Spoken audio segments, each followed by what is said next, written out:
નમસ્કાર ખેડૂત મિત્રો, મારું નામ છે અલ્કેશ પટેલ અને આપણી યુટ્યુબ ચેનલ છે ખેતીની વાત મારું ગુજરાત. આપણી દુકાનનું નામ છે મિત્રો Hindustan agro seeds Kalavad, proper Kalavad, તાલુકો કાલાવડ, જિલ્લો જામનગર. મિત્રો તારીખ થઈ છે આજે મિત્રો 22/1/2025.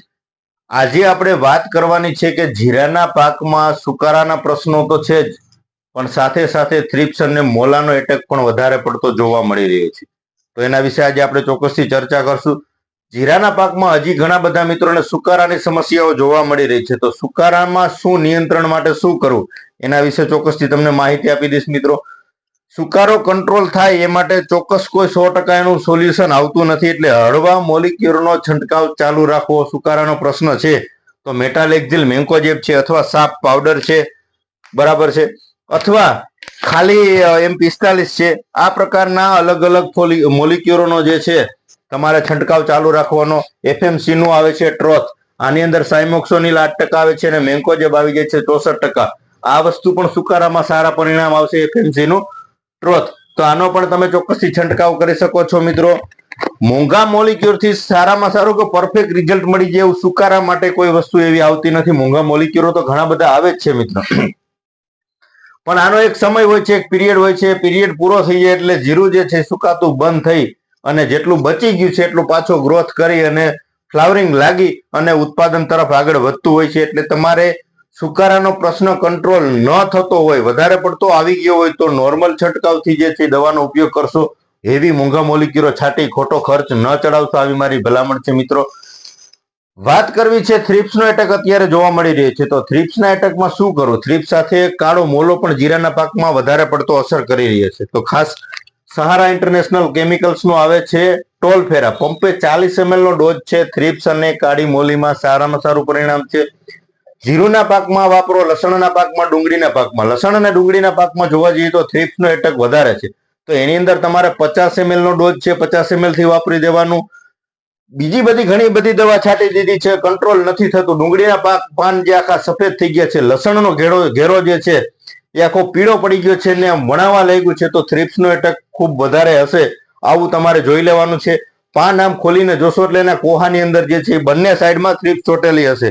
તો તમારે 40 ml ટોલફેરા અને સાથે 4 ગ્રામ બાયરનું આવે છે જમ્પ, ફિપ્રોનિલ આવે છે 80% ફિપ્રોનિલ આવે છે. તો આ તમે પંપે 4 ગ્રામ ને 40 ml ટોલફેરાથી છંટકાવ કરી દેવાનો. તમારે થ્રિપ્સનો હેવી એટેક હશે તો તમારે એક અઠવાડિયાની અંદર સારામાં સારું પરિણામ મળી રહેશે.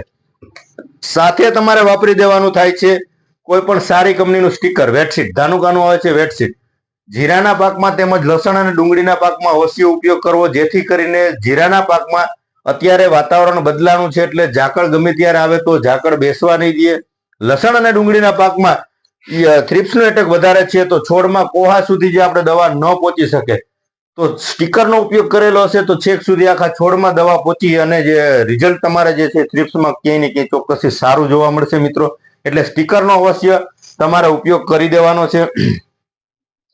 વાત કરી દઉં કે જીરાનો પાક 55-60 દિવસે પહોંચી ગયો છે અને તમારે છંટકાવ કરવો છે તો એક વખત અવશ્ય ગેલેલિયોનો છંટકાવ કરી દેવાનો. 55 થી લઈને 65-70 દિવસ સુધી પહેલો છંટકાવ ચોક્કસથી કરી દેવાનો. 16 ml નો ડોઝ છે, પંપે 16 ml ગેલેલિયો વાપરી દેવાનું છે. મિત્રો સાથે વાપરી દેવાનું છે M45 અથવા સાપ પાવડર. આનાથી શું થશે કે વધારે પડતા જીરા કૂણા હોય તો એમાં ચરમી આવવાના ચાન્સીસ જાજા રહે, સુકારાના પ્રશ્નો જાજા બનતા હોય છે. એટલે જીરું હંમેશા 50 દિવસ પછી જીરાનો પાક જે છે, છોડ જે છે કડક રહે, આવા પ્રયત્નો કરવા. એના માટે વધારે પડતો આપણે પાવડર ફોર્મ્યુલેશનમાં જે ફૂગનાશકો આવતા હોય, M45 છે, સાપ પાવડર છે, બાવિસ્ટીન છે, એન્ટ્રાકોલ છે, મેટાલેક્ઝિલ મેન્કોજેબ છે, આવી પ્રકારના મોલિક્યુલનો ઉપયોગ કરવાનો, જેથી કરીને તમને સારામાં સારું પરિણામ મળી રહે. પાન જે છે એના કડક રહેવા જોઈએ, દાંડલી કડક રહેવી જોઈએ. સવારના સમયે ડોકા ઊંધા વળી જતા હોય, વધારે પડતું કૂણું હોય જીરું, જેના કારણે ચરમીના ચાન્સીસ વધી જતા હોય તો સાપ પાવડર તમારે ગેલેલિયો સાથે ચોક્કસથી ઉમેરો કરી દેવાનો છે પંપે 40 ગ્રામથી. કૂણું જીરું ન રહે એના માટે તમારે વધારે પડતું મોનોકોટો છે કે પછી નાઇટ્રોજન યુક્ત ખાતરો છે, આવા પોષણ યુક્ત ખાતરો આપવા નહીં. વધારે પડતું કૂણું હશે એમાં સમસ્યા ચોક્કસથી સર્જાશે. એટલે ખાસ મિત્રોને વિનંતી છે, કાળજી રાખજો. વધારે પડતી કુણપ લાવવાના પ્રયત્ન ન કરતા. જીરું તોય ગ્રોથ કરશે, તોય વલ કરશે. સુકારાના પ્રશ્ન નહીં હોય એટલે જીરાનું હાઈટ થવું ફરજિયાત છે, હાઈટ થઈ જ જાય, પણ એનો યોગ્ય સમય હોય. ઘણા બધા મિત્રો 40 દિવસનું જીરું થયું તેમ કે હજી મારું જીરું ફૂટ નથી કરતું, હજી એટલું બધું ઊંચું નથી. તો જીરાની કઈક લિમિટ હોય, જીરાનો કઈક ગ્રોથ હોય કે જીરું વધીને તમારું ફૂટ 1.25 ફૂટ સુધી ઊંચાઈ એની પકડતી હોય છે.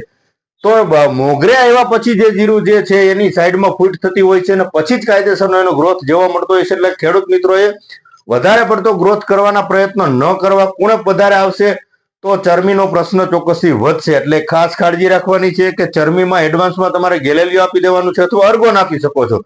સાથે તમારે પાવડર બેઝમાં ફૂગનાશક ચોક્કસથી આપવું, જેથી કરી અને જીરાના પાન દાંડલીઓ જે છે કડક રહે, એટલે ચરમીનો ભય તમારે બિલકુલ ઘટી જતો હોય છે. મોલાની વાત કરી દીધી. મોલામાં તમારે ટોલફેરા વાપરી શકો છો, એમાં રિઝલ્ટ સારામાં સારા જ મળશે. પણ ઉલાલા પણ ઉપયોગ કરી શકો છો. યુપીએલ નું આવે છે, પંપે 8 ગ્રામના ડોઝથી તમે ઉલાલા પણ વાપરી શકો છો. થ્રિપ્સનો એટક ન હોય માત્ર મોલી દેખાતી હોય તો ઉલાલા પણ રિઝલ્ટ તમને ક્યાંય ને ક્યાંય ચોક્કસથી સારા જોવા મળશે. ગ્રોથ નથી થતો, પાછતરા વાવેતર કરેલા છે, જીરું છે, ધાણા છે, ચણા છે, મેથો છે, આવા પ્રકારના પાકના વાવેતર કર્યા છે, તો આપણે અગાઉ પણ ભલામણ કરી છે. એ જ પ્રકારે એકવા સ્પીડ 25-25-25 આના પરિણામ જે લોકોએ માર્યા છે, જેને રાઉન્ડ લીધા છે, એ ફરીથી રિપીટ પાછો ઓર્ડર આપણને આપી રહ્યા છે. શું કામ એને કે આ વસ્તુ કઈક અલગ જ છે, આના રિઝલ્ટ કઈક અલગ જ છે. એવું નથી કે સસ્તી પ્રોડક્ટ હોય એટલે રિઝલ્ટ ના હોય. 550 રૂપિયા લીટરનો ભાવ છે, 20 પંપ કરવાના છે. ઘણી વખત એવું થતું કે તમે 1500 નું લીટર લઈને મારો તો પણ એટલા રિઝલ્ટ ન મળતા હોય. આ વસ્તુ તમારે વચ્ચે કોઈ પણ ખેતરમાં વાપરી વચ્ચે 2 ક્યારામાં જગ્યા મૂકી દેવાની છે, નથી વાપરવાનું. તમારે કોઈ અજાણી વ્યક્તિને વાડીએ લઈ જવાનો છે, એ જોઈને એવું કહી દેશે કે આ 2 ક્યારામાં કઈક તફાવત છે, આમાં કઈક વપરાણું નથી. એ પ્રકારના 25-25 ના રિઝલ્ટ છે, તમે ખુદ અનુભવ કરી શકો છો. મોંઘી પ્રોડક્ટ નથી. તમે 1/2 લીટર 10 પંપ નું આવે છે, આનો ઉપયોગ કરીને તમે ચકાસણી કરી શકો છો કે હકીકત શું આના રિઝલ્ટ છે. અને કોઈ પણ પાકમાં કોઈ પણ અવસ્થાએ એવું નથી કે શરૂઆતમાં ગ્રોથ માટે જ તમે વાપરી શકો. બધી પ્રકારનું પોષણ આવે છે. 25 દિવસથી લઈને 75 દિવસના પાક સુધી તમે કોઈ પણ અવસ્થાએ કોઈ પણ પાકની અંદર આનો 20 પંપનો ડોઝ કરીને ચોક્કસથી ઉપયોગ કરી શકો છો. કિલો પેકિંગ આવે છે ખેડૂત મિત્રો, એટલે પંપે 50 ml કે 40 ml નાખવામાં આનું માપ આવશે નહીં, કેમ કે બોટલ આની પોણી જ ભરેલી હશે, આખી નહીં હોય. શું કામ એને કિલો પેકિંગ આવે છે, એટલે ફરજિયાત ડોઝ કરવાનો છે. 1/2 લીટરમાં 1/2 કિલોમાંથી 10 પંપ અને 1 કિલો પેકિંગમાંથી 20 પંપનો ડોઝ તમારે કરી અને સારામાં સારા પરિણામ મળે આવા પ્રયત્નો કરવાના છે મિત્રો. બીજા આના ઘણા બધા ગ્રેડ આવતા હોય છે, પણ એની વિશેષ આગળ વિડીયોમાં વાત કરશું. ચણાના પાકમાં તમે વાપરી શકો છો. 60-20 ગ્રેડ આવે, 052-34 આવે છે, આની જગ્યાએ 60-20 ગ્રેડ આવે છે. આ વસ્તુના રિઝલ્ટ પણ તમને સારા મળશે. ત્યારબાદ પોટાશ ને સલ્ફર છેલ્લો ગ્રેડ આવે છે, 25% પોટાશ ને 17% સલ્ફર. આ વસ્તુ પણ પંપે 50 ml નો ડોઝ છે. આનો જે ડોઝ છે પંપે 25 ml નો જ માત્ર ડોઝ છે, પણ અદ્ભુત રિઝલ્ટ છે. કઈક આ વસ્તુ કઈક અલગ જ છે. એટલે આ ચણાના પાકમાં 052-34 ના સ્ટેજ 052-34 મારતા હોય એ સમયગાળે ચોક્કસથી આ વાપરી શકો છો. આની સાથે 20% જે આવે છે બોરોન, ઘણી બધી કંપનીના આવે છે મિત્રો. રેવા ફર્ટિલાઇઝર નું બોરોન આવે છે, પણ આનો પણ ઉપયોગ કરી શકો છો. પંપે 25 ગ્રામ. આ બધાની માત્રા ખાસ જાળવવાની છે. નથી ઓછું નાખવાનું કે નથી વધારે નાખવાનું. ઓછું નાખશો તો રિઝલ્ટ નહીં મળે, વધારે નાખશો તો આડઅસર કરશે. એટલે ગ્રેડ વાળા કોઈ પણ ખાતર હોય એવું નથી. હું તમને ભલામણ કરતો ભાઈ રેવાની ભલામણ કરું છું તો આમાં અસર થતી હશે કે રિઝલ્ટ નહીં મળતું. તમે કોઈ પણ કંપનીના ગ્રેડ વાપરો છો તો એનું માપ જાળવવું ખૂબ જ અગત્યનું હોય છે. વધારે પડી જશે તો આડઅસર કરશે, ઉત્પાદનમાં ઘટાડો આવશે. ઓછું પડશે તો કઈ રિઝલ્ટ નહીં આવે. એટલે ખાસ વીઘે 3 પંપ કરવાના છે. આના ડોઝ મુજબ જે મુજબનો ડોઝ કંપનીની ભલામણ જે મુજબના ડોઝથી તમારે વાપરવાનું છે. તમે જ્યાંથી ખરીદી કરો છો ત્યાંથી એક વખત વ્યવસ્થિત એની પાસેથી માહિતી લઈ લેવાની છે. આનો ડોઝ કરવાનો છે, કોની સાથે ડોઝ કરી શકાય, કોની સાથે ન કરી શકાય, પ્રમાણ કેટલું રાખવાનું છે, વીઘે પંપ કેટલા નાખવાના છે. આ વ્યવસ્થિત માહિતી લઈ અને તમારે ચોક્કસથી દવાનો ઉપયોગ કરવાનો છે. પછી તમે કોઈ પણ દવાઓ છાંટતા હોય, કેમ કે અત્યારે સામાન્ય જોવા જઈએ તો 2-3 પ્રોડક્ટ ભેગી કરીએ તો 150 થી લઈને 200 રૂપિયાનો પંપ થઈ જતો હોય છે. હવે આડેધડ ખબર વગર અમુક ડોઝ મિક્સ કરી દીધા હોય, અમુક દવા ન મિક્સ થતી હોય મિક્સ કરી દીધી હોય તો 200 રૂપિયા તો પાણીમાં ગયા જ છે. એ આપણે ખોટો વેડફાઈ જ ગયા છે. પણ તમારા પાકમાં જે સમયે જે વસ્તુની જરૂર હતી જરૂરનો ઉપયોગ થયો નથી, કેમ કે બીજો રાઉન્ડ તો આપણે પાછો 10-15 દિવસે જ વાપરવાના છીએ. તો એ સમયગાળો તમારો જતો રહ્યો છે, તો એ ઉત્પાદનમાં ઘટાડાનું મેઇન કારણ હોઈ શકે. એટલે આ તમામ કાળજીઓ ખેડૂત મિત્રોએ રાખવાની છે, થોડીક દુકાનદારોએ રાખવાની છે. તમામ સાવચેતી સાથે ઓછો ખર્ચ અને વધુ ઉત્પાદન થાય આવા પ્રયત્નો કરી અને ખેડૂતોએ ક્યાંય ને ક્યાંય આગળ વધવાનો જે છે એ કરવાનું છે મિત્રો. ખાસ કાળજી રાખવાની છે. આગળ વધે આવા પ્રયત્નો સાથે આપણે વિડીયો બનાવતા હોઈએ છીએ. ઓછો ખર્ચ કરી અને વધુ ઉત્પાદન કઈ રીતે મેળવી, આવા હેતુના આપણા વિડીયો હોય છે. નજીકના સેન્ટરમાં મળી રહી આવી પ્રકારની પ્રોડક્ટ, સારા રિઝલ્ટ આપતી હોય, સારા પરિણામ આવતી હોય એવી પ્રોડક્ટોને હું તમને ભલામણ કરું છું, જેથી કરીને તમે નજીકના છો તો અહીં આવીને લઈ શકો છો, પણ દૂરના જે છે એ મિત્રો સ્ક્રીનશોટ પાડી તમારા નજીકના સેન્ટરમાંથી મેળવી અને સારામાં સારું પરિણામ મેળવી શકો છો.